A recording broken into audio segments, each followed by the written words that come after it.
This is Ellie Timbo. My platform is to share instructional tips, inspiration, and strategies. Welcome for another round of Power Up Your Instruction. For those who are new in this channel, please hit subscribe. Please subscribe for the latest instructional tips and inspirational journey of a global teacher, and thank you. In this webinar session entitled Designing Effective and Engaging Remote Live Classroom, our speaker will guide us on the different approaches to engage students virtually.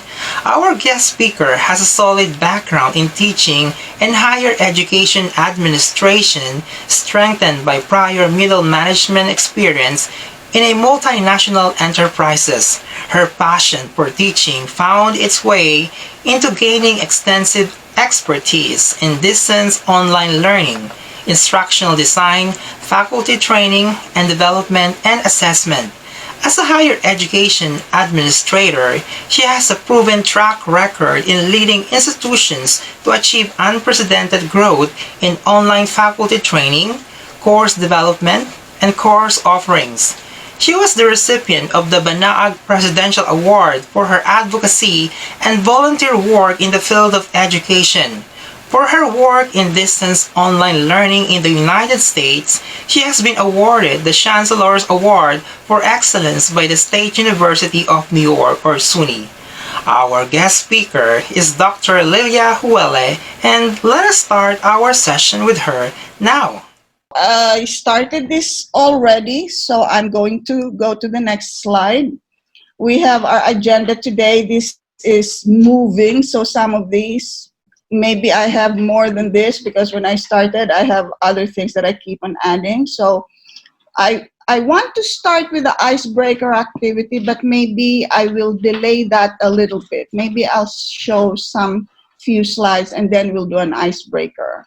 And then I'll do a perspective. We're going to talk about the COVID. Are you recording, Tony? Yes, yeah. Oh, thank you. Sorry. And then we'll talk a little bit about COVID, how it happened, not how it happened. We know it happened, and what's going on. How is it affecting teaching? And we're going to talk about virtual teaching. Did it work? We'll go deeper. We'll talk about virtual in relation to online learning. And then we're going to go to some basics. We'll look at the challenges of virtual teaching. And then let's see how do we go from there. I'm going to talk tonight about community of inquiry. This is one of my favorite foundational theory. There's a lot of theories, of course, in teaching and learning. But for virtual teaching, community of inquiry is a theory foundational learning that would be very useful. So I thought maybe of all the learning theories that I present in my webinars and sessions, I thought I will talk about community of inquiry tonight so that you can sort of apply what we have learned in terms of virtual and online learning, and then see how it works in terms of community of inquiry.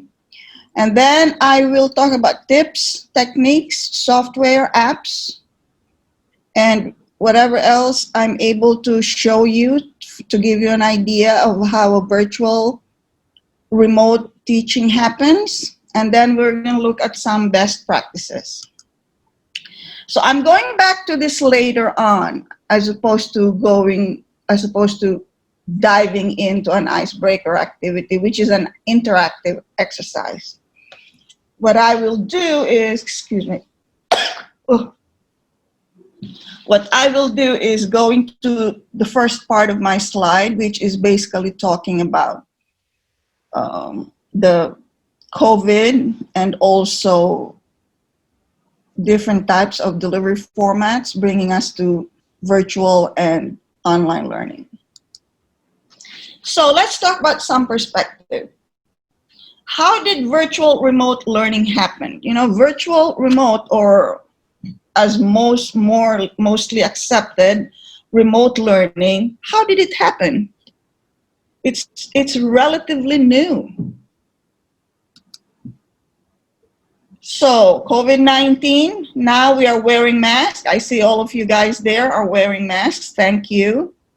Lockdown, schools are closed. So is what and this emergency virtual remote teaching happened, and it's like considered the new normal. It's like, are we going to go ahead, and is this going to be the new normal? So to give you some background, in the spring there is an article, and this article, although this was written in the United States, whatever is written and yung mga findings dito applies applies worldwide. That's why I'm very I keep on using this article. So this spring, America took an involuntary crash course in remote learning. With the school year now winding down, the grades from students, teachers, parents, and administrators is already in. And the conclusion of Wall Street Journal is that remote learning failed. That's what they said. According to them, remote learning failed. So imagine mo kung nag-fail sa America, what more in the Philippines? Let's dig deeper and look at what this article said. So, according to this article, there was no time at all for planning or training using technology. Students have no computers or internet access. Teachers have no experience with remote learning. Many parents weren't available to help. Lots of students simply didn't show up online. Administration has no way of finding out why they're not showing up. There's an increasing risk of students having big gaps in learning. Many students struggling and falling behind. Students are 30% short of learning in reading, short of 50% in math. And parents are frustrated with supervising their children with home learning. What I'm trying to drive at with this article is the writer said that virtual remote teaching and learning failed. But if you read the article, it's not really that virtual remote learning failed. It's just that look at all of these things that are challenging that we as teachers and educators have to face. So when you read a headline that says a certain delivery format, face-to-face or online learning or distance learning, or now remote learning failed, you ask yourself, did the format fail? Because when I read that, I feel like, oh, that means virtual learning is not a good format, is not a good way to teach. But when you read the article, it's not really the format that's the failure. It's all those things affecting that format. The people, the teachers, the students, the parents, all of them contributed to what the writer said about that major statement that says it failed. I feel like asking, what do you mean it failed? Right? Because as a practitioner in online education, I would say, okay, what's the reason why it failed? And reading that article, it's really a lot of other reasons other than the virtual learning. So among the other reasons, the faculty expressed these. None of them chose remote learning, and many experienced a deep sense of loss in the transition.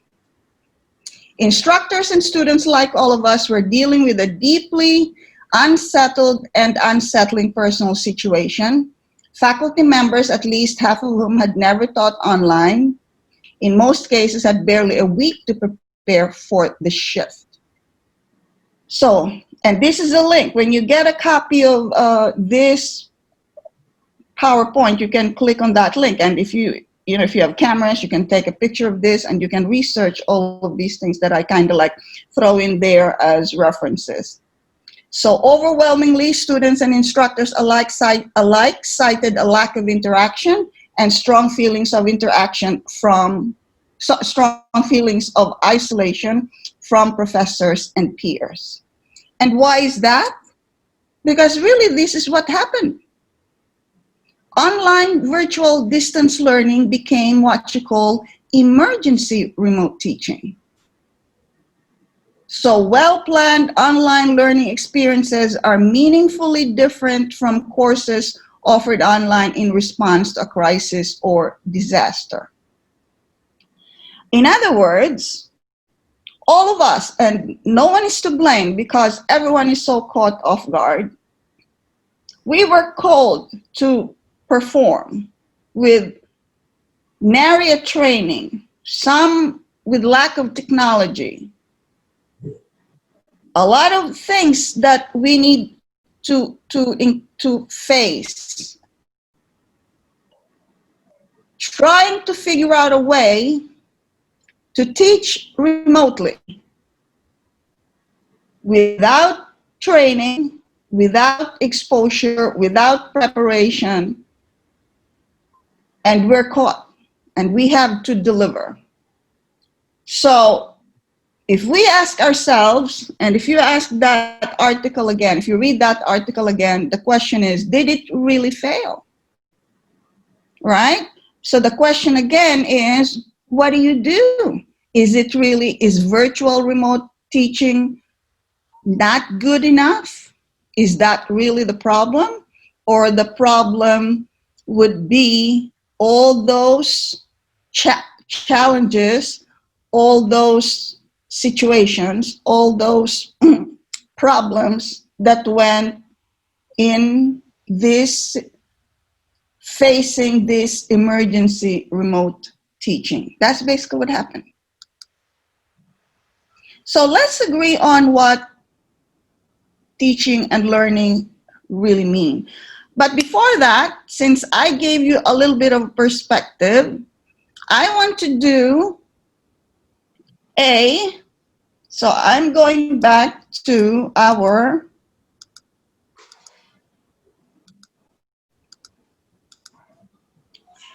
icebreaker activities. So as our first interactive exercise, we're going to do this. I want you to read this with me as I'm reading it.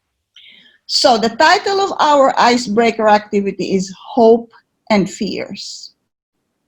And it has something to do with the perspective that I presented and also what you're facing right now. And also, what do you want to happen in the future? So let's talk a little bit about that. Excuse me. So here are the instructions. Please write down your greatest hope. For example, for the session, for the current year, or for a specific project, and then write your greatest fear.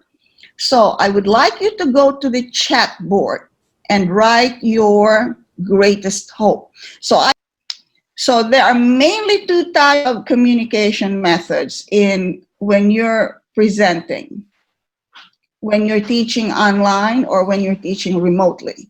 You have the synchronous and the asynchronous. I'm sure you understand these two terminologies, but for the sake of discussion, we're going to review them to ensure that we all agree on its meaning. So what do you mean by synchronous? It's teaching and learning existing or happening at the same time. Professor and students are engaging during a specified time frame. It's a live event. It's instant. So what we're doing right now, I'm teaching and you're listening and hosting, all of those. We are in a synchronous environment. We are using a synchronous communication method. Asynchronous, on the other hand, is teaching and learning are not existing or happening at the same time. It's what you call delayed, although you know delayed is like being late. But in online learning, in online learning or remote learning, delayed is used as an opposite of the live event. Delayed means the meeting is not specified. There's no time frame. And the teacher and the students don't meet at the same time because it is not a live event. So the teacher would teach, maybe put some materials online, create a video, post the video, and the students will go online and watch the video or read the materials at a later time. So there is no meeting at a specified time frame. So it is not a live event. Teaching and viewing of content are at different times. So here is an example. Tools for synchronous learning. A live webinar, like what we're doing right now, is synchronous learning. An instant messaging, when you send a message, instant messaging, and the person is right there and responding to you, that's also synchronous. Video conferencing using Zoom is synchronous. And virtual classrooms, again, if it's live, is synchronous. Asynchronous, on the other hand, the examples include an email. When someone sends an email, someone else read it. You cannot send and receive it at the same time. The blog is the same thing. Someone types a blog, another person reads it at another time. Pre-recorded video, online discussion boards. On online discussion boards, for those of you who have not participated or have not experienced an online course, an online discussion board is a thread where someone would post a topic or a question and someone else will respond. That's why it's called a discussion board. And the learning management system, where all of these are being used, is also an asynchronous learning system or uses asynchronous communication. Sorry. So let's examine and understand further these teaching delivery methods and when teaching and learning happens. So let's talk about teaching delivery formats. You have face-to-face, blended or hybrid, online, and the new teaching delivery format, which is remote, virtual, or sometimes also called technology assisted. So this remote delivery format is a product of COVID.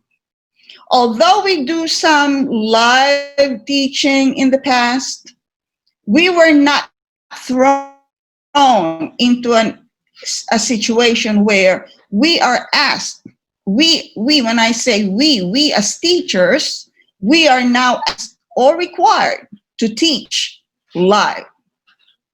So now you have the 4 basic delivery formats. There's still the delivery formats, but one way or the other, they fall in each of these delivery formats.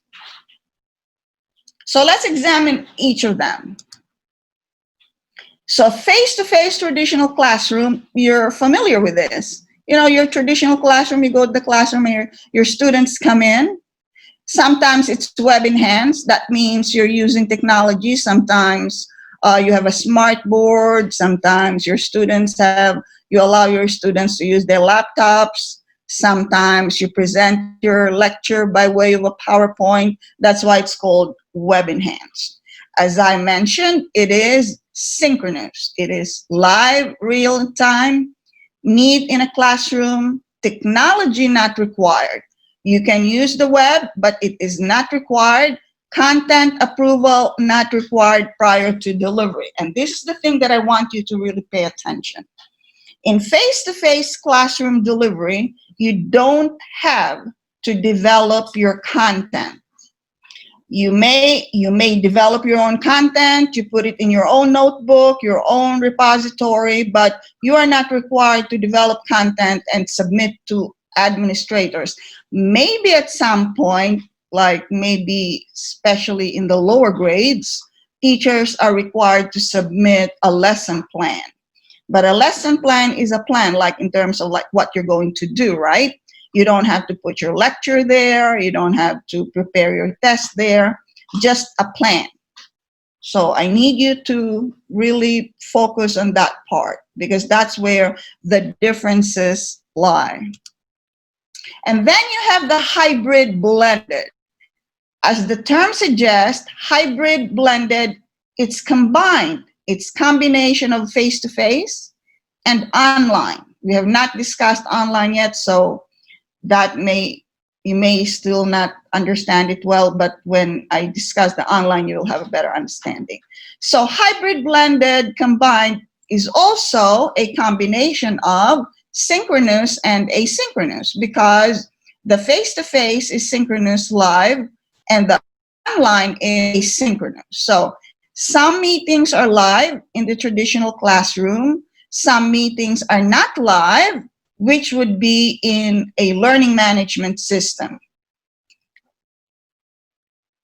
A learning management system is a delivery system that allows teachers to teach. Some of you may know this. An example would be Moodle, Blackboard.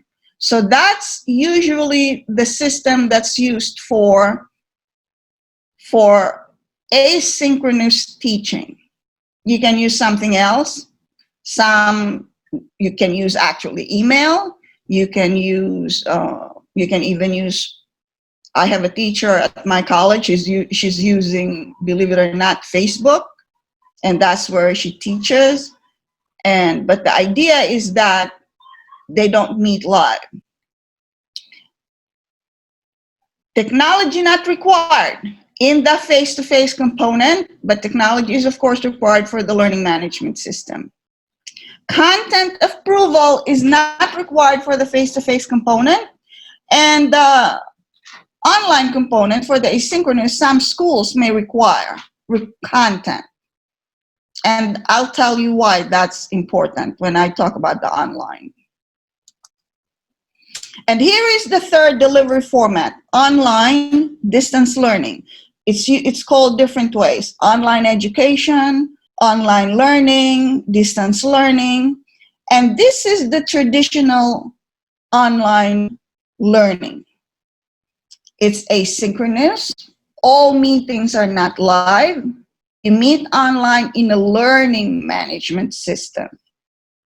90% of the time, if you are teaching an online course, you are using a learning management system. That's now the accepted standard or the norm. If you don't have a learning management system, it would be very, very difficult for you to conduct an online class because the learning management system allows you to do a lot of things that you would not be able to do otherwise if you don't have a learning management system. Technology is required. And here is the big difference, this content. See, you see here in hybrid, content is not required. In the face-to-face, content is not required. Maybe in the asynchronous part, content is required. Approval of content is required. In face-to-face, content approval is not required. I'm talking about who will require it. Your department head, your division head, and there's a reason for that. So when you teach online, you have to prepare content ahead of time. That's the practice. And hopefully this practice will carry over to the Philippines. I know that there are already schools offering online courses and I think even online degrees in some schools. I think University of the Philippines is the Open University. I think Lyceum of the Philippines is also offering an online degree. I think Far Eastern University. I think Polytechnic as well. They're already offering online courses or maybe online degrees. De La Salle, I think, is offering one. I've seen their programs. So I'm not sure what they're doing, but in the United States, For you to teach online, you have to take the training to teach online. You have to be proficient in the use of a learning management system, for example, Blackboard or Moodle, or depending on what learning management system is being used by the school. You are required to be proficient in the use of a learning management system. So you have to be trained on the use of the learning management system. And you have to develop your content for the whole year.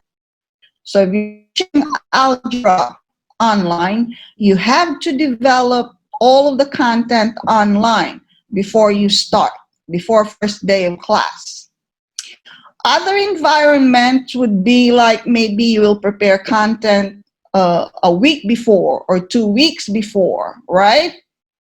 But that is not good practice, because the idea should be the content should have been examined by your department head or by your curriculum head or by your division head. The people who are running the curriculum department should have approved your content before it goes online. And why is that? Why is that important? Understand that when you're teaching online, you are not there. Unlike teaching face-to-face, you are there. So if your students have a question, you can explain it further.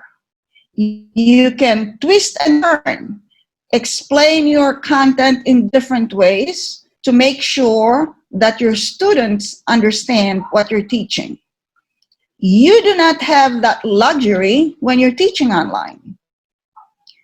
When you're teaching online, remember, it is not live. So students are really interacting with the material. They're not interacting with the teacher. Although there would be some activities like discussion forum, where a teacher would post a question or a topic for comment, so the student is interacting with the teacher in a delayed, non-live format, still, the student is mostly working on a material. So a topic or a question is posted in the discussion forum, and the student will read the topic or the question and then react, and then post, and then respond. So if the content is not approved before it goes online, the quality of instruction could be highly compromised. Again, because compared to face-to-face, you are not there. So it is very important that the content that you're going to put in an online environment could take your place, so that even if you're not there, the content will be able to teach, help the student understand the material. That's why online learning, online teaching is very, very challenging. And to a certain extent, it's being looked down because of this interaction where you are reading, you're basically teaching yourself because you are reading the material, and there's really no one teaching you, like teaching you as a teacher. The material is the one teaching you. So the quality of instruction is really dependent on the quality of the content that's developed, the quality of the content that's put there for you to read and understand and interact. And in an online course, everything is online. You read the material, you watch, you understand, read PowerPoint, you watch a video. If your teacher is good enough or proficient enough, they will develop videos as opposed to only PowerPoint. They will, in a face-to-face class, your teacher would talk about a certain topic, explain the topic, provide examples, and so forth. In an online course, the teacher would add a question or add a topic in a discussion forum and try to encapsulate the topic, for example, for the whole week or for a whole chapter, and come up with one, two, or a few questions so that they can gauge if the student is learning. And then the tests are also online. And this is where a lot of questions come up, because people are saying, how would you know if the person taking the test is the person and not another person taking the test for them? And this is where the learning management comes in, because the learning management system would enable a teacher to come up with different types of tests that would deter, not necessarily totally eliminate, but would deter cheating. So you can have a lot of randomized tests, so that not one student would get the same, not two students would get the same questions, and all the discussion that you do in a discussion forum, that's graded. You know, in a face-to-face class, when you discuss something and you ask students, you don't grade them. In an online course, the discussion forum is a very, very important component, and each of your students are required to respond to a discussion question in a discussion forum bulletin board. So in a face-to-face class, some students can hide, they will not participate. Di ba? May mga mahiyain, ayaw magsalita, nakaupo lang, nakikinig lang. In an online course, hindi yun pwede. Lahat ng estudyante kailangan mag-participate. Kasi yun lang that's the only way that the teachers would know if the students are understanding. So typically in an online course, a discussion forum is 25-30% of the course, of the grade. And now we have the virtual remote, which is considered online, right? But you don't call it, see this one here, distance learning is online, virtual remote is online. But see the difference, online distance learning is asynchronous, virtual remote online is synchronous, it's live.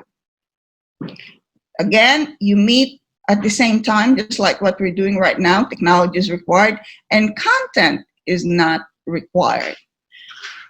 So now, all of us now, unless of course the administration would still require that to mimic online teaching, right now the practice is very similar to face-to-face.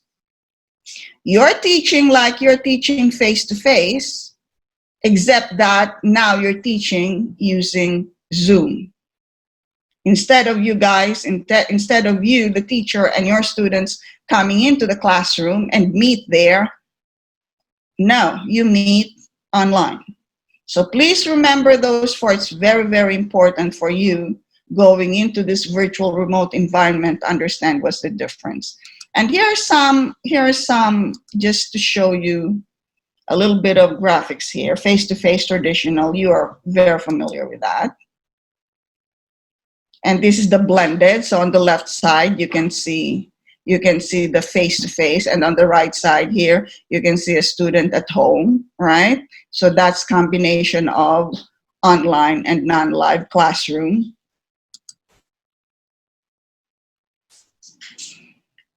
And here is online education, distance learning. You see, someone is at home, the kid is doing work at home and they're working on a computer. It's not live. And this is virtual remote. This is how you see virtual remote right now, right?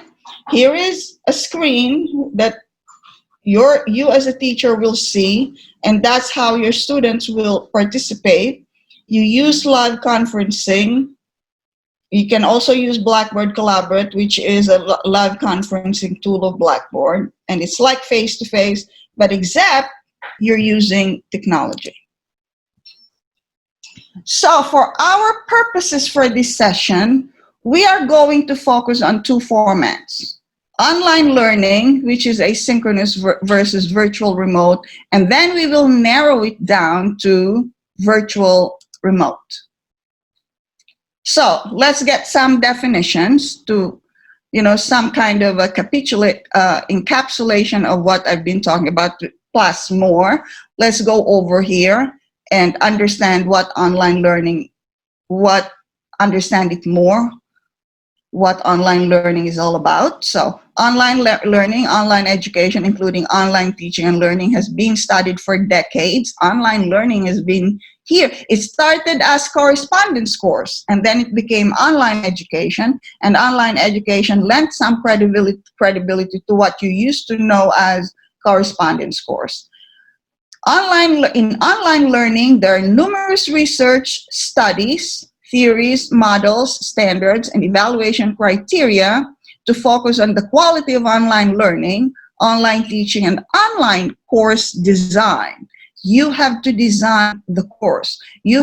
When you are trained to teach online, part of the learning or part of what you're going to be trained with is designing instruction. What we know from research is that effective online learning results from careful instructional design and planning using a systematic model for design and development. The design process and careful consideration of different design decisions have an impact on the quality of instruction. And it is this careful design process that will be absent in most cases in these emergency shifts. And what do we call these emergency shifts? Remote instruction, remote learning. So all the things that I've been about online learning, I've been in online learning for more than 20 years. I got into online learning towards the end, early 2000, late 1990s. And when I got in there, it's relatively new. And just imagine how it grew during that time to now. Imagine the amount of research. Imagine the amount of trial and error, best practices, all of those that went into online learning. It did not happen overnight. We were not pushed into teaching online as opposed to remote instruction. COVID happened, so now we are in remote instruction. So in remote instruction, teaching and learning takes place in a way that does not involve faculty and students gathering together in the same geographic location.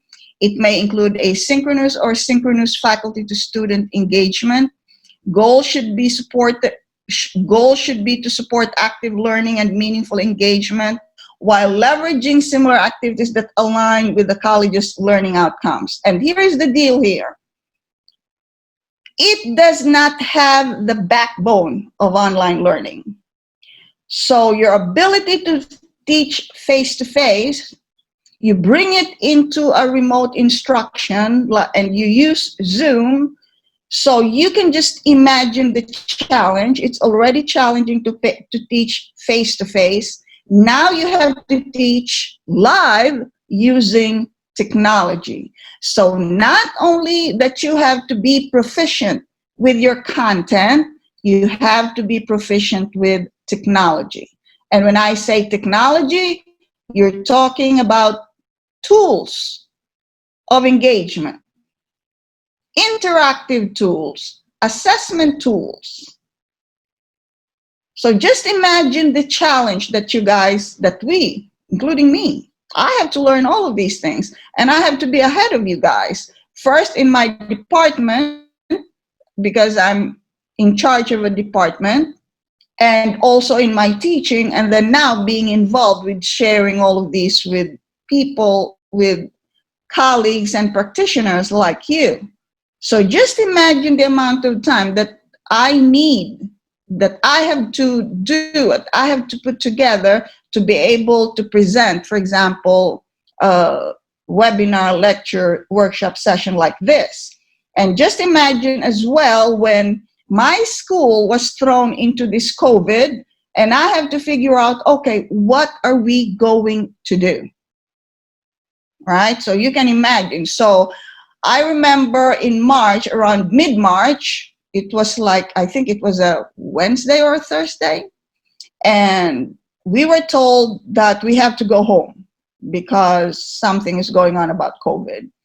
And we were thinking that we'll just have a weekend and we will be back on Monday that week. That was middle March. So March, April, May, June, July, and it's now August, and we have not been back. And my department was faced not only in teaching, in help, not only in other words, in the point of view of a teacher, the challenge is not only to teach using remote instruction. My department was faced into how are we now going to help the teachers do this? How are we now going to help our teachers teach remotely? And some of them took off, some of them, took the bandwagon, rode into the bandwagon right away. They're very fast. They learned the technology and all. They're willing to learn. And some of them to this day, they have no clue what they're doing. So don't. The idea really is to just go out there, and whatever it is that you can learn, just learn. Everything's available online. Everything is available in the internet. There is nothing that you cannot learn. Everything is out there. So successful online and remote teaching depends on instructional design more than in-person instruction. In other words, even this is face-to-face, you need to design your instruction. When you are teaching face-to-face, who is in the classroom? Just you and your students. When you're teaching online, it's you and your students plus the recording, and the recording can go anywhere, and the recording can be viewed by other people. So it's very important that you know what you're doing. Compelling and authentic learning experiences. Because you are now teaching online, you're teaching using this technology, it would be very difficult if you mimic what you're doing face-to-face and you do exactly the same thing and you do it online and you do it in your remote teaching. So it's important that, as it's being said here, you have to have authentic learning experiences, just like what we did earlier. That's an authentic learning experience. That's not something from the book. So when I ask you, what are your hopes and fears, that's an authentic learning experience. We're sharing our personal experiences. We're sharing our personal hopes, our personal fears. So those are the types of activities that you need to think about. If you're teaching a certain topic, you just don't teach the subject matter. For example, if you're teaching math or if you're teaching English, you just don't teach the subject matter. You need to come up with learning experiences, real life learning experiences, whereby your students will be able to understand what you're teaching. Not to mean that you're not supposed to do that in face-to-face. Of course, it's great if you're able to do that face-to-face as well. But because in online teaching, you'll have students sitting in front of you who would be using this technology, and you need to come up with learning experiences that will provide some kind of, to take their interest, to get their interest so that they get involved, as opposed to just wondering. Again, even in face-to-face instruction, that happens, but the challenge is higher in an online environment. You need to have intentional use of technology platforms. You need to really go out there and look for technology platforms and try to use it. You don't have to learn all of them. You might want to just learn one or two that you can use and really master, that will help you in your teaching in a virtual environment. Use tools to develop students' autonomy. So you need to also help students to become independent so that they're not always asking for your help. Like, how do they submit assignment? How do they do research? Do they know how to do research in the library online? Things like that. So when you're teaching students, keep in mind that when you teach them, you're helping them to become independent, and so that they're not always asking for your help. You build relevant 21st century skills. You can just imagine. Now everything is adaptive. Now everything is AI, artificial intelligence. So when you, for example, when you do a computerized test, if you get at least if you get a textbook from a publisher, a lot of their tests are now adaptive, meaning it has the ability to have the questions meet the skill level of the student. Foster student creativity with technology. Same thing. You help students to be creative with technology. A lot of times, or a few times, if you're able to get your students be creative, it helps a lot in the teaching and learning experience. And you don't have to really punish yourself doing the things all the time, because your students are very active in fostering their creativity and using it, and it becomes part of the activity of the class. Question is, here is the big question that we are all facing. We're still facing this. Don't think like because I'm here in the United States, we're not facing this. We still are. Right. I just actually read when I logged into our school system that 90% of our students will not come back. So 10% only of our students will come back to the campus because they will, the lab work, and some schools, even their labs are online.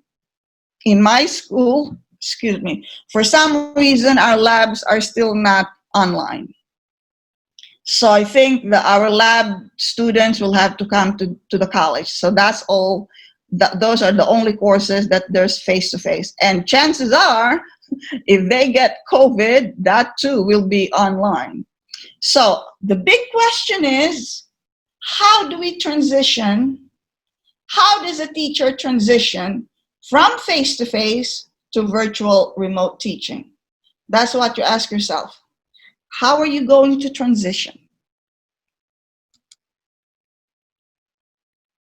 Let's get some questions here. These are some questions and challenges faced by teachers during the pandemic and beyond. These are the questions that you might be faced with or answer. So how does a teacher teach from the traditional face-to-face to virtual remote? You ask yourself, how would you teach? Do you have an idea? Does a teacher mimic what he does? Teachers in the face-to-face to the virtual format? In other words, are you just going to repeat yourself? What you're teaching face-to-face, that's what you're going to do online to teach virtual format? Maybe, mathematics doesn't change. Music, the basic music concepts and theories don't change. Those things you can teach the same, but how do you teach it? I think that is where it would really change, because the format changes. So instead of you now teaching face-to-face, you're now teaching in a remote format using technology. What strategies might a teacher use teaching the virtual live format? What tools? What is the pedagogy could a teacher use for the virtual format? Online learning, as I kept on talking about earlier, the pedagogy for online learning is very strong. And there's a lot of best practices that's already available out there. So people who go, or educators who go into online learning, there's a lot of material, there's a lot of practices, there's a lot of research that's already been done for online, full online. When I say online, full online, distance learning. But there is not much yet for virtual learning, for remote learning, because it's new. No one really thought that we're going to be using this as a delivery format, because it's either face-to-face or online. Because the idea of online is it's asynchronous and it offers so much flexibility to the student.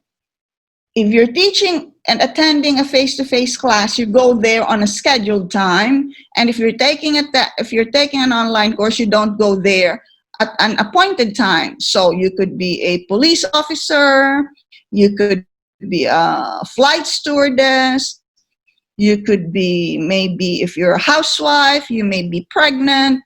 So there is no demand for you to go there at the same time. All right, you can open your class at night or anytime during the day.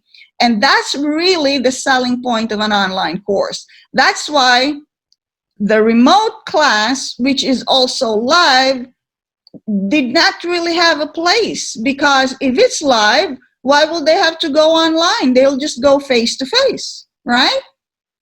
That's why the format did not really exist.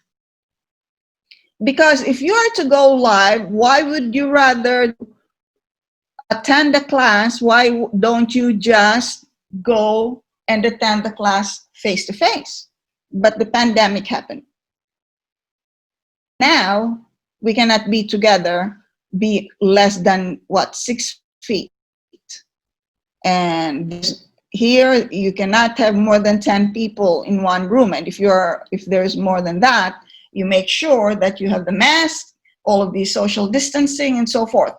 And therefore, the solution was this remote learning. So how do we transition? This might be what would happen to your students if you transition and you did not have any pedagogy and you just mimic your class. You can imagine your students getting cross-eyed. There could be overload because you might just be teaching, giving instructions, no activity, no pause, no anything, and students might have information overload, or they'll just go to sleep looking at this.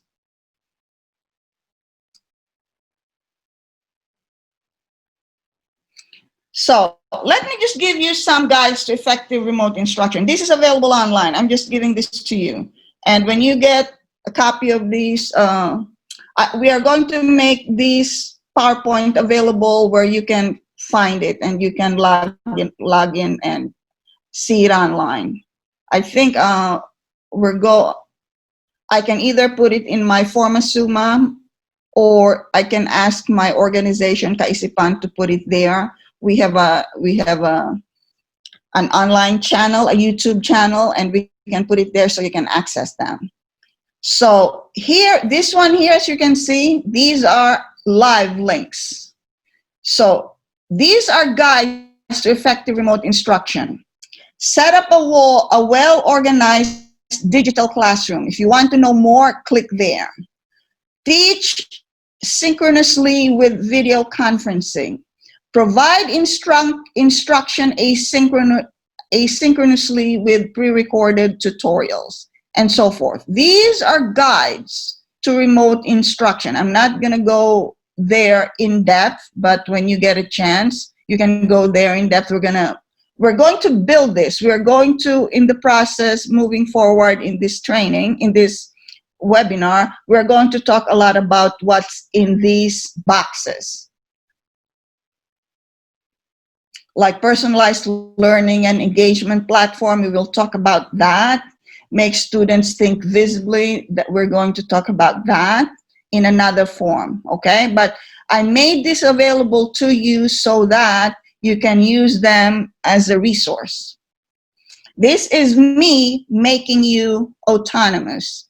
This is me, because right now you are my students, I am making you independent so that after attending this session, you can do a lot of research and a lot of learning on your own. And this is the other thing as well. So now I provided here the link to this, 25 strategies to engage students on your next Zoom meeting. So you share your screen, you use a whiteboard, you annotate, breakout rooms. All of these tools are available for you to teach remotely. Do you need to learn all of them? No, you'll be surprised.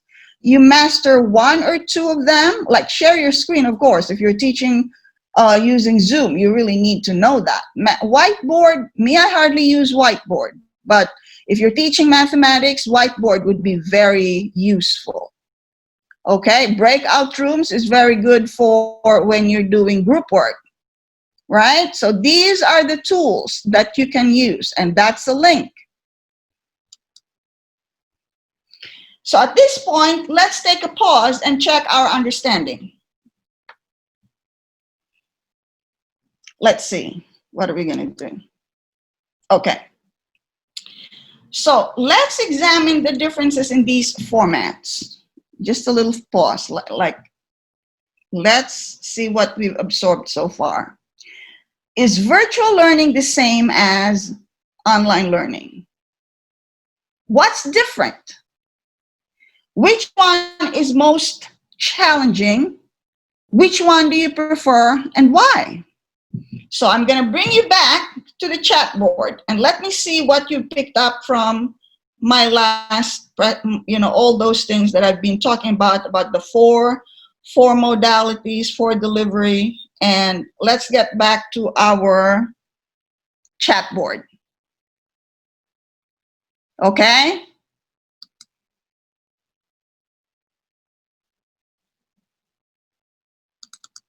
Are you still awake? This is one way of finding out if you're still awake. We're going to talk more, and kind of like when I talk about it, there are some similarities. You're talking about the same content, but in virtual, it is synchronous, and in online, it is asynchronous. That's the major difference. The other difference is online, you need to have your content approved. You need to have developed your content before you teach. And as I said earlier, I hope that practice will carry over in the Philippines, because the worst thing that can happen is you let a teacher is allowed to teach and then they just teach what you call off the cuff. Yung magtuturo lang sila and then parang nagtuturo sila ng face-to-face, tapos i-develop nila yung content as they go along, and then that content has not been approved. Ang mga argument dyan is, sinasabi ng mga ibang teacher, bakit yung tinuturo ng face-to-face hindi naman din yan in-approve? Bakit yung online kailangan i-approve? Can you answer why? Let me just see your answers. I'm still on the chat. Bakit palagay nyo kailangan i-approve yung ituturo ninyo online, pero yung sa virtual tsaka face-to-face, hindi kailangan i-approve ng department nyo or ng vice president nyo? Can you give some answers there? I'm still in the chat. Ang tanong is, ang sabi ko, ang difference, right? Ang virtual teaching tsaka remote teaching, katulad ng ginagawa ko ngayon, hindi kailangan hindi kailangan na yung content ko i-approve ng boss ko or ng vice president for academics. Pero yung online, kailangan ang content prepared and approved bago ituro. Kailangan i-approve ng department head, kailangan i-approve ng, not necessarily the vice president for academics, but at least the department head. Bakit? Why do you think so? Anyone knows? Anyone likes to take a shot? Let's talk foundational learning theories for remote and online. So tapos na yung mga practical applications natin. Medyo nakaka-relate na tayo for the most part, right? Napag-usapan na natin yung mga technology, mga practices. Now let's talk a little bit about foundations. So there's a new book entitled Learning Theory and the New Science of Learning, written by Terry Mays. It's Rethinking Pedagogy for a Digital Age. This is very new. If you can get that, that would be great. Even here in the United States, I had a little hard time getting it, but I'm sure there's a lot of research. I mean, in the next few days or months, I'm sure there's going to be a lot of reactions about this book. According to this book, there are three perspectives in the new science of learning: the associative perspective, the cognitive perspective, and the situative perspective. Let's try to understand that more. The associative perspective, the method is programmed. It's programmed instruction, emphasized reinforcing small steps.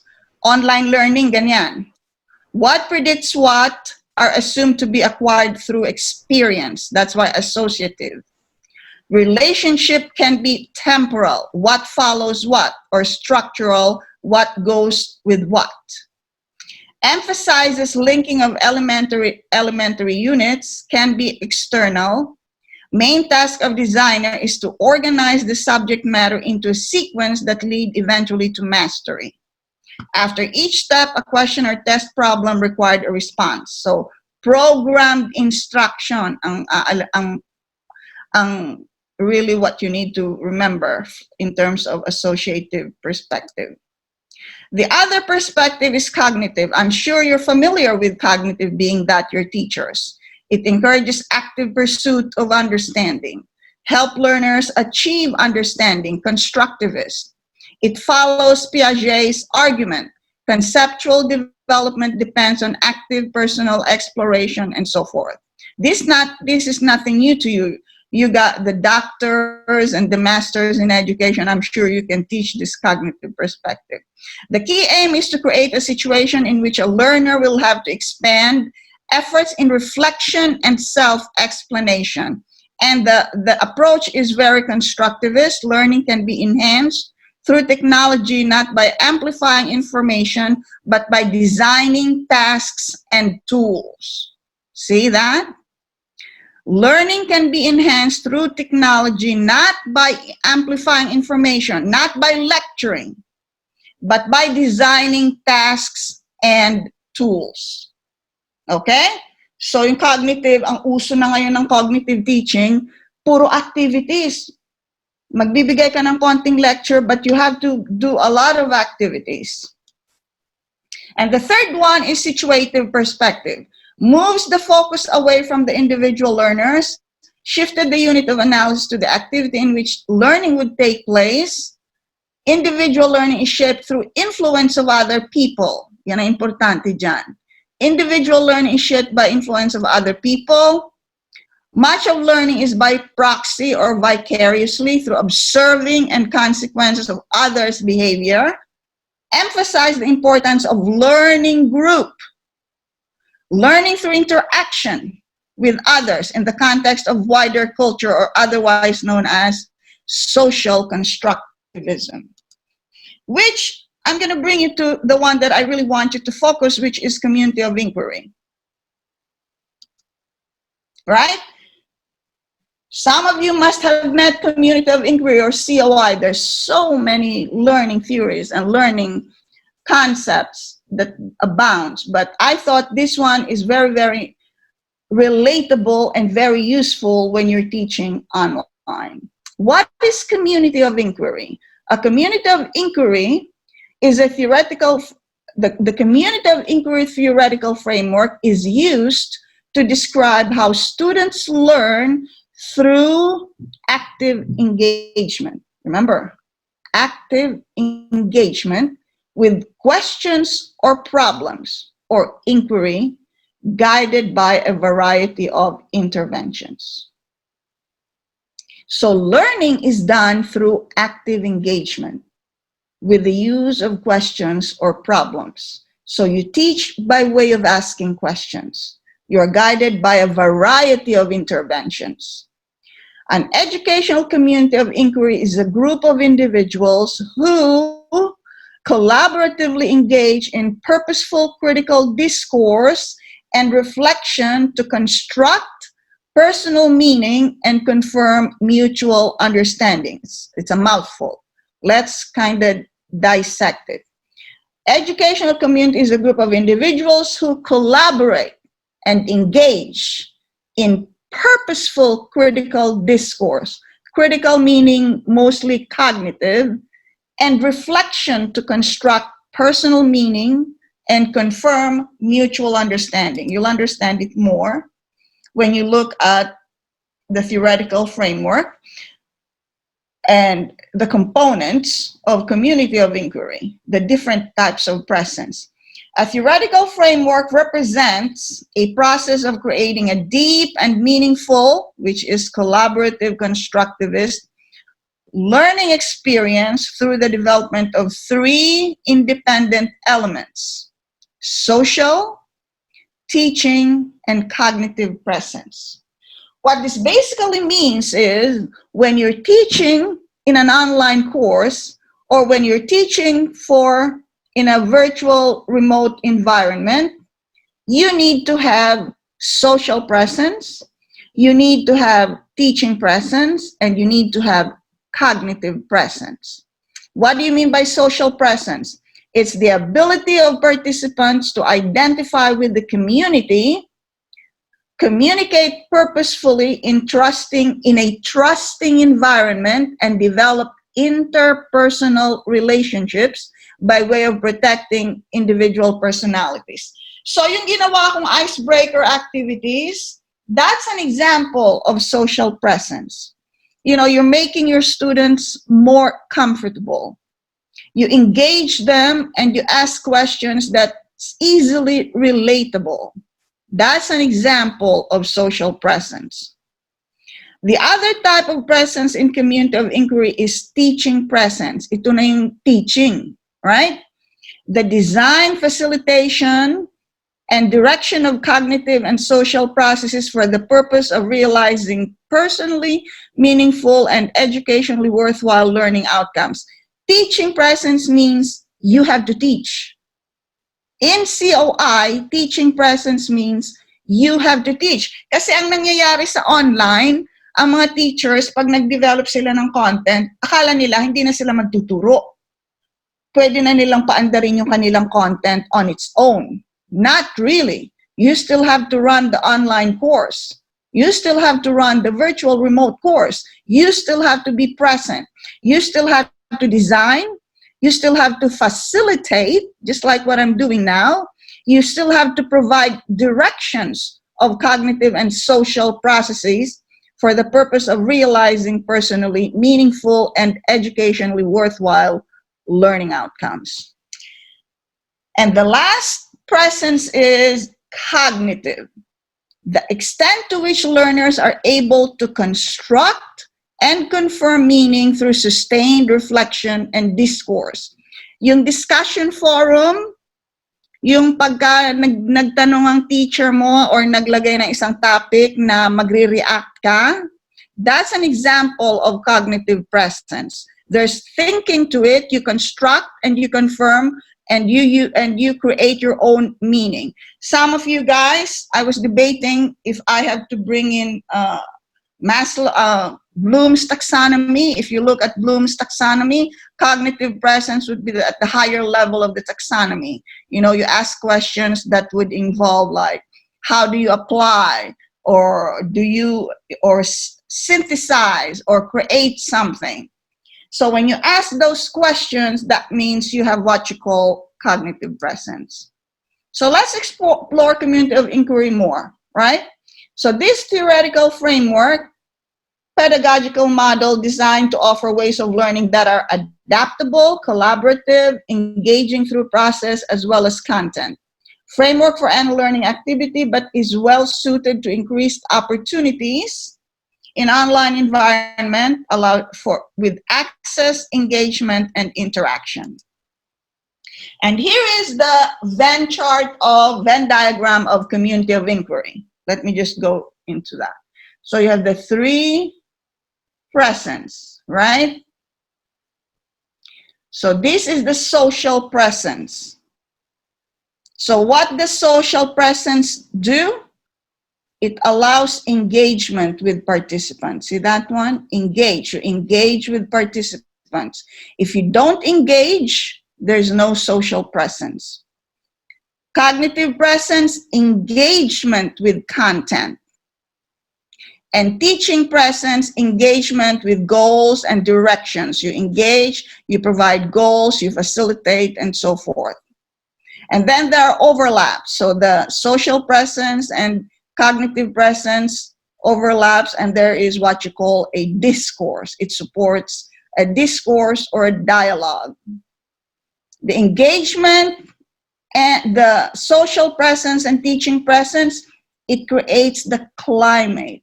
That's why yung mga yung mga yung icebreaker activities, that's very, very important in setting the climate.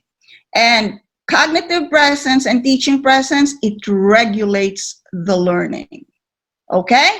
So let's go a little bit more in terms of definition. Social presence is the ability to perceive others in an online environment as real, and the projection of oneself as a real person involves open communication, effective expression, and group cohesion. So you're trying to make it as real as possible.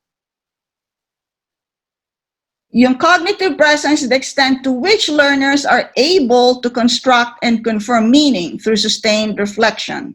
This is really more the mind. And teaching is really more giving directions. And what is the goal of COI? To build a solid foundation of social presence and teaching presence to stimulate cognitive presence in a discourse. So let's see if we can do a group exercise on this one. So let's go deeper into the meaning and how you can understand it better. So social presence, what is social presence? The ability to assert one beliefs, feelings, and personality to establish relationship. Gagawin mong komportable yung mga estudyante mo. Yun ang social presence. Cognitive presence is ano ba yung talagang tinuturo mo? Ini-engage mo sila pero more on the content because they have to interact with content. And teaching presence is really more giving directions on ensuring that there is teaching and learning. You can do on your own. I will just go over this very quickly. So these are tools, strategies for virtual learning. So these are 6 research-based back strategies for remote teaching. You can do this on your own. These are the things that you should do. Assign group work, just like what we did now. Design project. Use collaborative digital space. You can use Google Slides, Google Docs. Provide clear instructions. We just did that, right? Doing the group work. Teaching techniques in virtual classroom, audio visuals, interaction is key, very important. Kita mo, 3 oras, hindi natin naramdaman, right? Because of the interaction. Internet itself is a huge repository, use it. Effective role-playing is encouraged. Plenty of feedback tools, if we can do that. If we have more time, we could have done that. Tips for preparing activities in a virtual classroom, research your audience. We did that. You see, when we did the polling, that's one way of researching your audience. Change the activities once in a while, don't do the same activities. Trigger the emotions. We did that. Like, oh, I love that earthquake there. My emotion was triggered in that exercise. Fix the time for each activity. Prepare all needed material. Well, we're trying our best there. All of us are working. We're doing this on top of our full-time jobs. Best practices teaching in a virtual classroom. Technology is the main platform. Different strategies are needed to engage virtual learners. An online facilitator needs to simultaneously present, engage learners, and use the technology. You can imagine. That's why it's very challenging. I saw someone said that in the chat board. Use audiovisual strategically, design interactive activities, provide guided work. 7 tips, we did that. And this is a list. Again, you can look this up. Free fun icebreaker activities for online teaching. We did this one here, hope and fears for icebreaker. So this is a nice reference for icebreaker activities for your class. Look at this link and you will have access to all of those icebreaker. And this is a list of collaboration tools. These are actually software and apps that you can use. Google Docs, a lot of us use that. The one thing, mine. Okay, there's one that I use a lot. Trello, I use that a lot. That's great. And Padlet. I use Padlet a lot. And then I put here some software applications. So Kahoot, if we had time, I would have loved doing that. This is a game-based activities. Instead of you, like when you're reviewing or giving a task, you can use Kahoots. It's free. You can go online. And these are examples. See how Kahoots is done? You can put a question and you can put multiple choice. And as a matter of fact, the way you do Kahoots is, hold on, let me see if I have it. Yep, I have it. When you go to the site, you can create the task, and then you can have your participants answer the questions in their phone. I went too far. Sorry about that. See this one here? If we were doing Kahoots, we're going to do this. You can actually do this together on your own. Using your mobile device, you go to www.kahoot to join, and then you enter this PIN, and the questions will come up there, and you can answer the questions using your phone. It's a nice exercise, even for face-to-face class. I use it for my face-to-face class, not only for my online. And these are different software. VoiceThread is very popular. You create a PowerPoint. This is good for online course. You create a PowerPoint and you annotate that. You can actually add annotation by use of phone, using your mic, by creating a video, creating just a regular content based, like a regular document.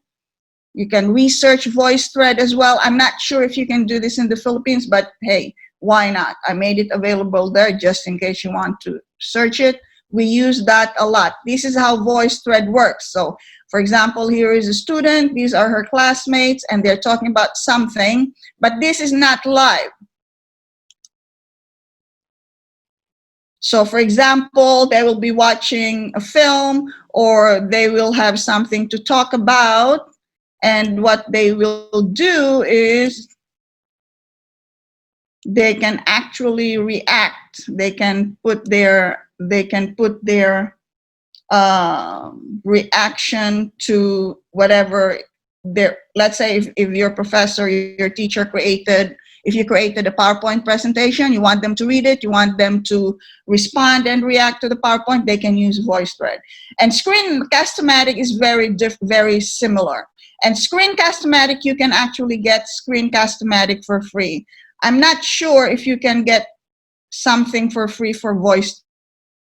It's the same thing. You can use the screen, you can do a webcam, or you can do both, but it's the same thing. You can react on a material. So if you give your student an assignment, give them an activity, and they can actually react to the content. These are all good tools for online and virtual. Here is an example of a student reacting to content. See, they put colors, they put where is my wife, and all of these things as students. So the teacher gave this picture and the students are reacting to the picture.